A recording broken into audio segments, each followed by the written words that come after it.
En Indy 2, Indy 3, indianer. 4, Indy 5, Indy 6, indianer. 7, Indy 8, Indy 9, indianer. 10 indianerbørn.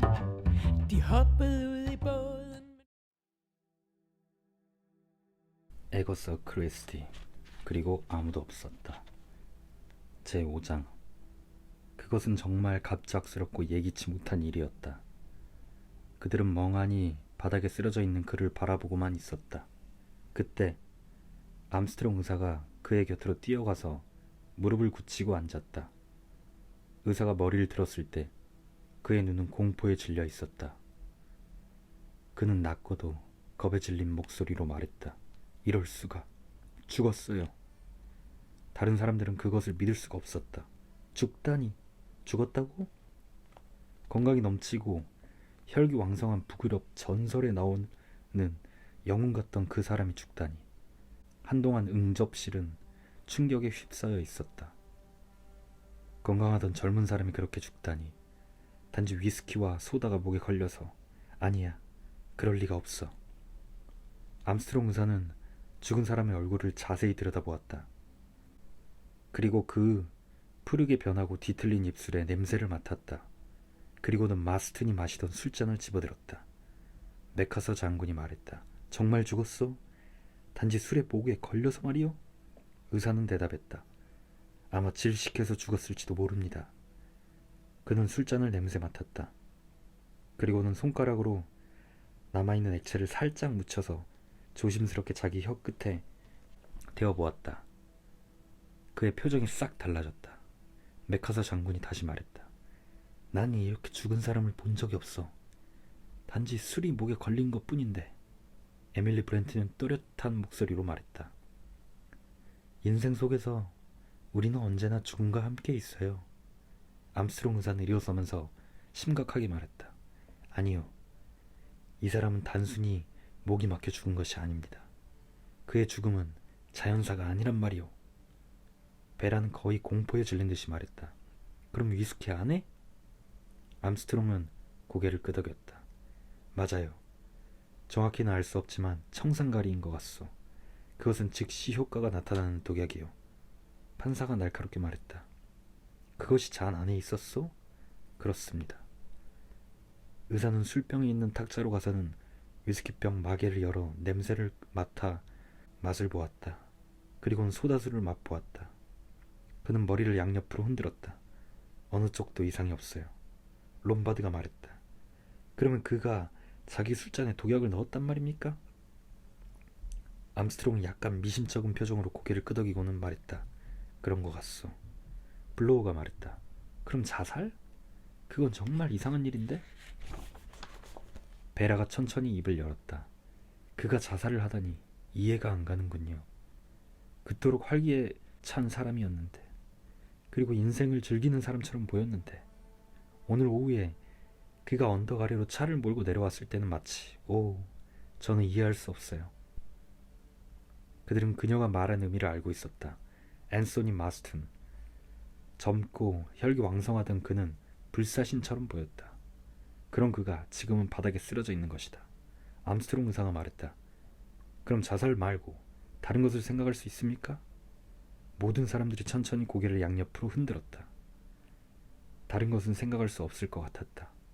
술병에는 이상한 점이 없었다.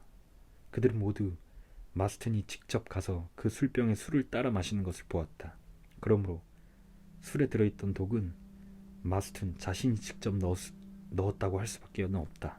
그렇다면 그는 왜 자살했을까? 블로우는 골똘히 생각하다가 말했다.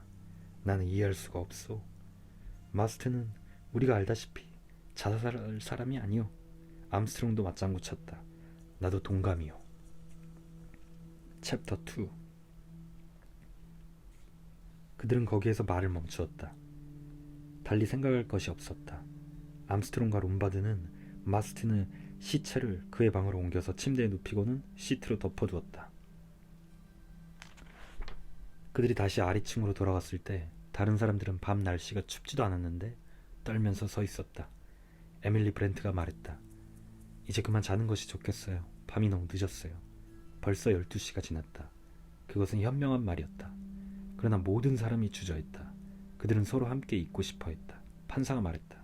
그렇게 합시다. 그만 자는 것이 좋겠소. 로저스가 말했다. 아직 식당을 청소하지 못했습니다. 롬바드가 퉁명스럽게 말했다. 아침에 하시지요. 암스트롱이 로저스에게 말했다. 당신 부인은 어떻소? 가보고 오겠습니다. 그는 잠시 뒤에 돌아왔다. 편하게 자고 있습니다. 좋아요.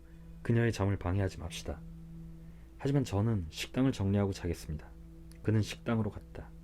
다른 사람들은 모두 내키지 않는 듯이 천천히 위층으로 올라갔다.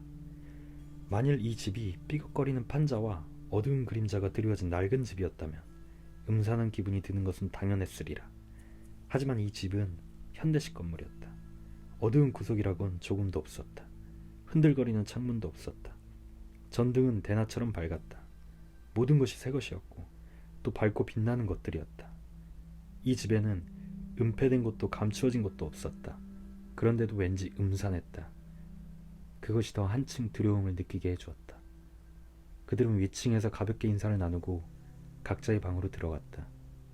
그리고는 모두 무의식적으로 방문을 단단히 잠갔다. 챕터 3. 아늑하고 부드러운 조명이 비추는 방에서 워그레이브 판사는 옷을 벗고 침대에 누울 준비를 했다. 그는 에드워드 세튼에 대해서 생각해 보았다. 그는 세튼을 잘 기억하고 있었다.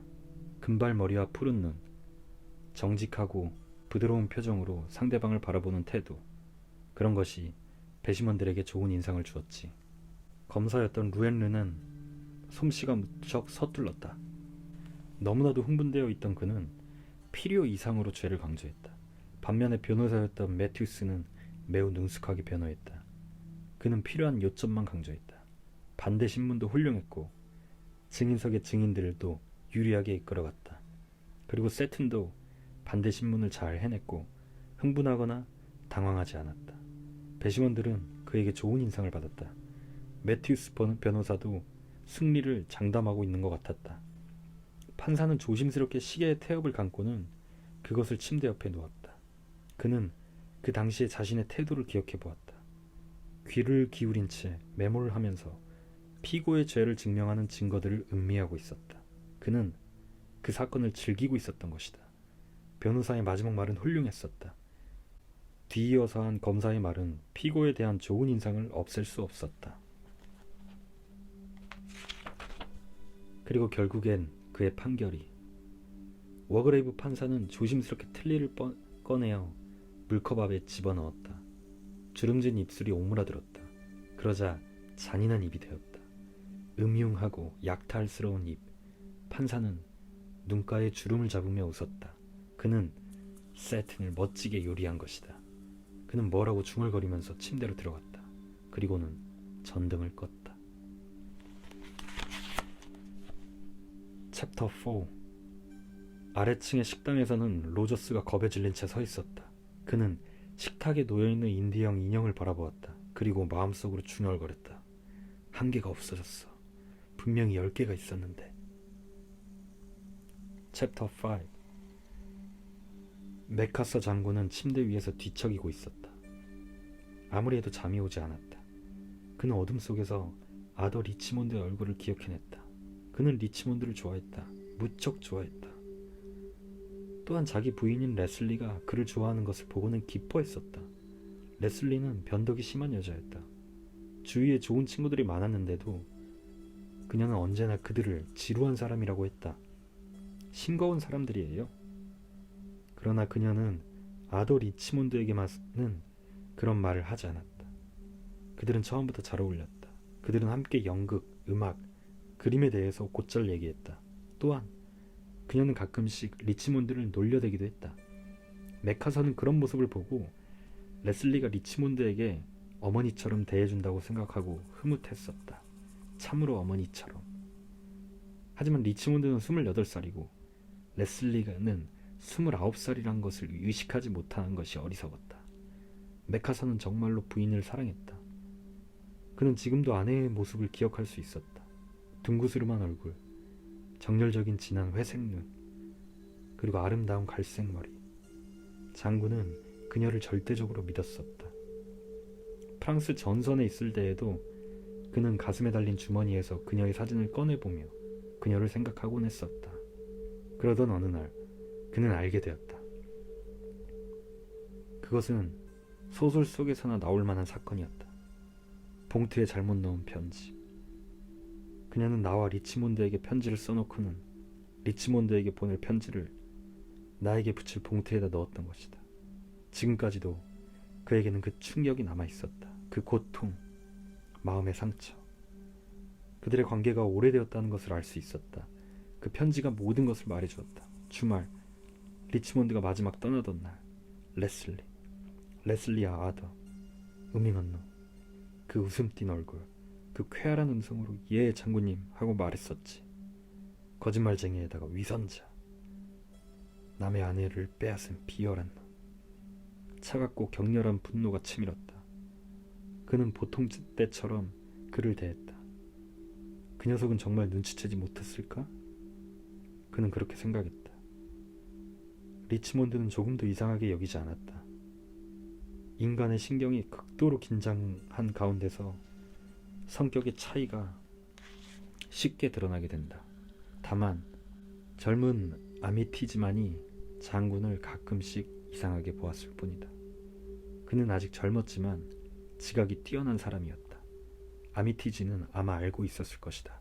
복수의 순간이 온 것을. 그는 리치몬드를 살아서는 돌아오지 못할 곳으로 보냈다. 기적이 일어나지 않는 한 도저히 살아서는 돌아올 수 없는 곳이었다. 기적은 일어나지 않았다. 그는 리치몬드를 그곳에 보내고도 전혀 양심의 가책을 받지 않았다. 그런 일은 손쉽게 할 수 있었다. 그때는 장교들을 그런 위험한 곳으로 보내는 경우가 많았었다. 그 당시는 무척 혼란스러운 때였기 때문이다. 사람들은 나중에 말할 것이다. 메카서 장군도 머리가 노쇠해졌나 보군. 그것은 큰 실수였어. 공연히 유능한 장교만 희생시켰지. 그들은 더 이상 언급하지 않을 것이다. 그러나 젊은 아미티즈만은 달랐다.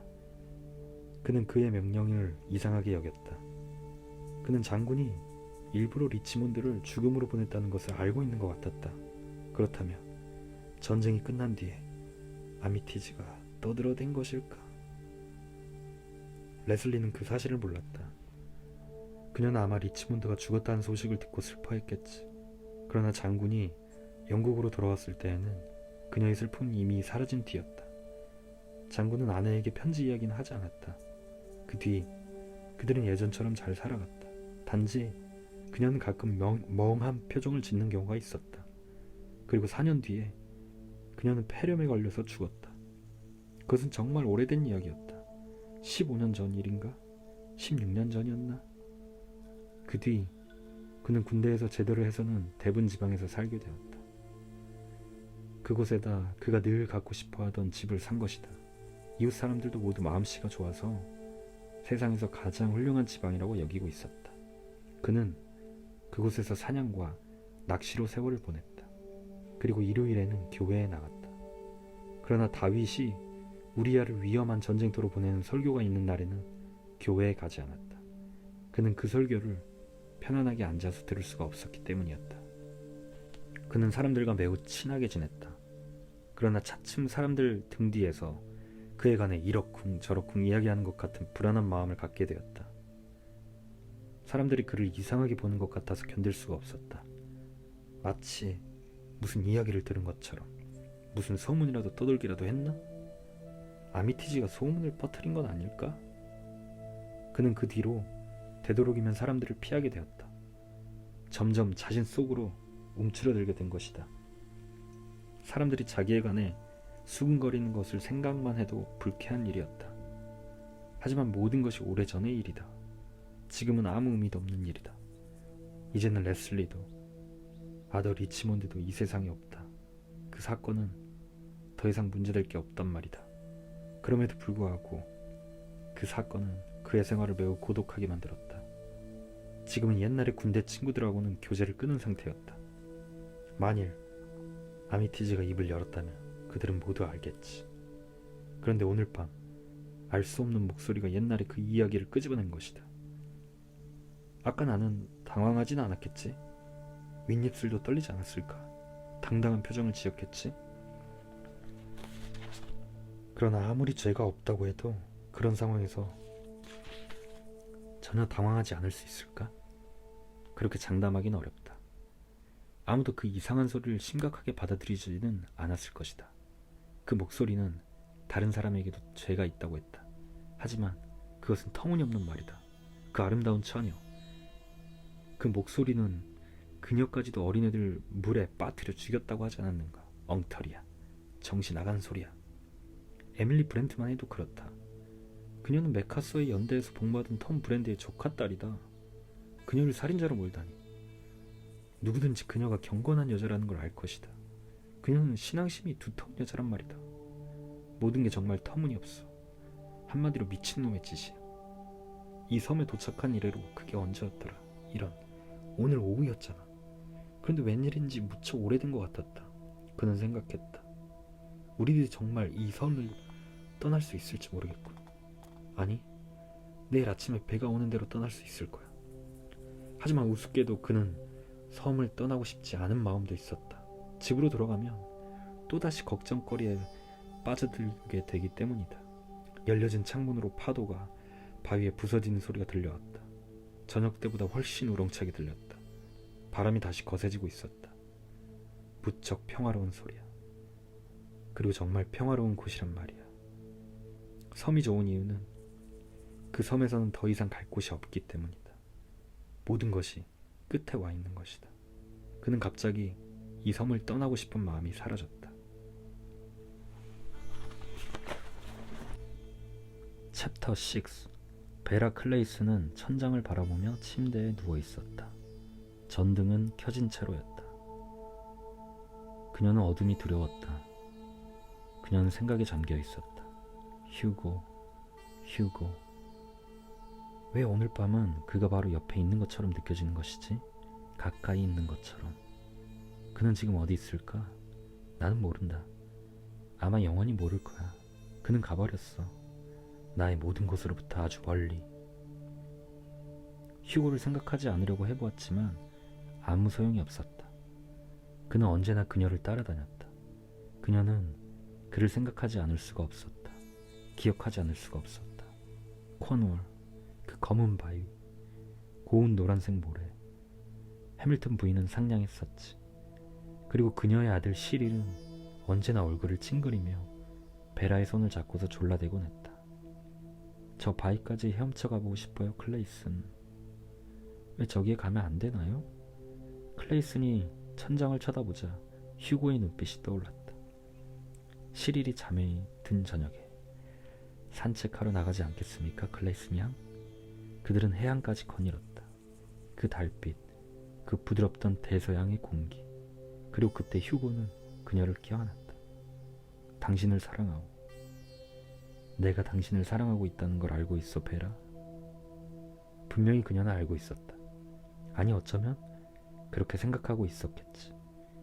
나는 당신에게 결혼해달라고 말할 수가 없어. 나는 무일 뿐이라오. 나 혼자 살아가기도 벅찰 정도요. 한때는 나도 부자가 될 기회가 있었어. 모리스가 죽은 뒤. 시릴이 3달 안에만 태어나지 않았다면 말이오. 아니요.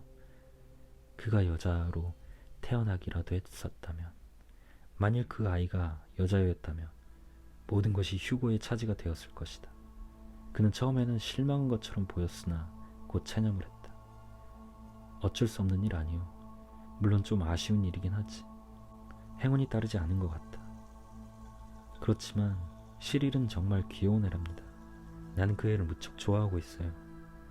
정말로 그는 그 애를 무척 좋아했다. 그 어린 조카와 언제나 함께 놀아주었다. 휴고의 마음에는 그늘이라고는 조금도 없었다. 시릴은 매우 몸이 약한 아이였다. 허약한 아이였어. 기운도 없었고 그리 오래 살지 못할 아이 같았다. 그리고 언제더라? 클레이슨, 저 바위까지 헤엄쳐가면 안 되나요? 그는 찡그린 얼굴로 졸라댔다. 저곳은 너무 멀어서 그래, 시릴. 하지만 클레이슨, 베라는 일어섰다. 그리고는 화장대로 가서 아스피린을 3알을 먹었다. 그녀는 생각했다. 수면제를 먹고 잘까? 그녀는 마음속으로 생각해 보았다. 만일 내가 자살을 한다면 수면제를 먹을 거야. 청산가리는 먹지 않겠어. 그는 보랏빛으로 변한 앤소니 마스틴의 얼굴을 떠올리고는 몸을 부르르 떨었다. 그녀는 벽난로를 지나가다가 문득 위에 걸려있는 액자를 올려다보았다. 10명의 인디언 소년이 식사를 하러 밖으로 나갔다. 1명이 목이 막혀서 죽어서 9명이 되었다. 그녀는 혼자 생각해보았다. 그것은 정말 끔찍한 일이었다. 어제 저녁에 우리들에게 앤소니 마스틴은 왜 갑자기 죽고 싶었을까? 그녀는 죽고 싶지 않았다. 그런 것은 상상도 할 수 없었다. 죽음은 다른 사람에게서나 있는 것처럼 생각되었다.